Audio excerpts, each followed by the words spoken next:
Hello, this is Truman, and here's another great verse for today.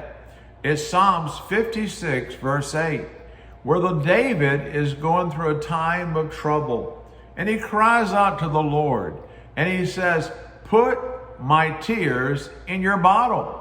Are they not in your book?" Now, what was David referring to? Lord, put my tears in your bottle. Well, in the ancient culture, there were things called a tear bottle. And often women had tear bottles. And the idea of the tear bottle was that when you wept, you put the tear bottle under your eye and under your tear ducts, and you caught the tears. And the idea was the more tears you had and you filled up the tear bottle, it showed your emotion and your sorrow. Well, David is recognizing that God has a tear bottle. And he has a book of remembrance, and God's a personal God, and he identifies with us. And it was said about Jesus that he's our high priest that is touched with the feelings of our infirmities. God wants to encourage us by thinking about the tear bottle. When I was just a little boy, my dad would say when I wept, "Son, be a man, don't cry." And yet my mother was just the opposite. If she saw me weeping, she would tell me to come over, and she'd put me in her lap and she would hug me.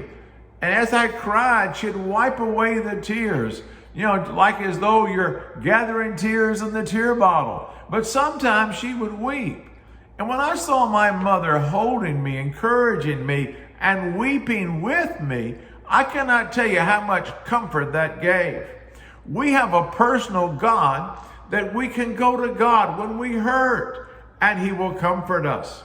Science tells us there's three types of tears. And the first type of tear is the basal tear. And this tear is simply to help keep our eye lubricated and moistened. But then there's another type of tear that is a reflex tear, an irritant tear. When you get something in your eye, there's pain in your eye, your brain tells your tears to add something to it, and it adds something to flush out the irritant, and it has some healing properties in that tear. But the tears that we're talking about now are the emotional tears.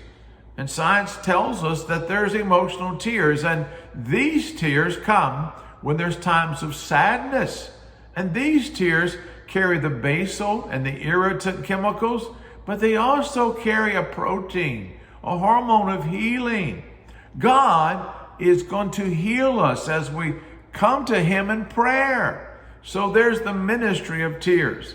David prayed much, and he wept much in the Psalms. As he went through his life, he cried before the Lord. The Apostle Paul, he prayed and cried before the Lord. In fact, in Acts 20:19, he said, "I serve the Lord with all humility of mind and with many tears." He served the Lord with tears. He wept as he prayed for lost souls. Jesus wept over Jerusalem. Jesus wept when the people cried because of Lazarus' death. Jesus wept.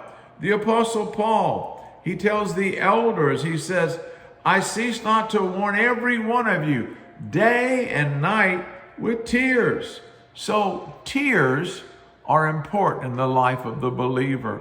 Let me encourage you today to know that whatever sorrow you're going through, your God has a book of remembrance.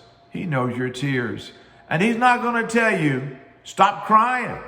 If you're whining, he will, as Israel did, and they murmured about no meat in the wilderness. But if you are hurting, he, like my mother, will say, "Come here, son. Come here, my child." And he'll hold you and identify with you and encourage you and let you know that he counts every one of your tears. Do you know that God has kept every one of your tears, that you prayed for someone else, or you prayed over your own needs? God keeps your tears in his bottle. Another great verse for today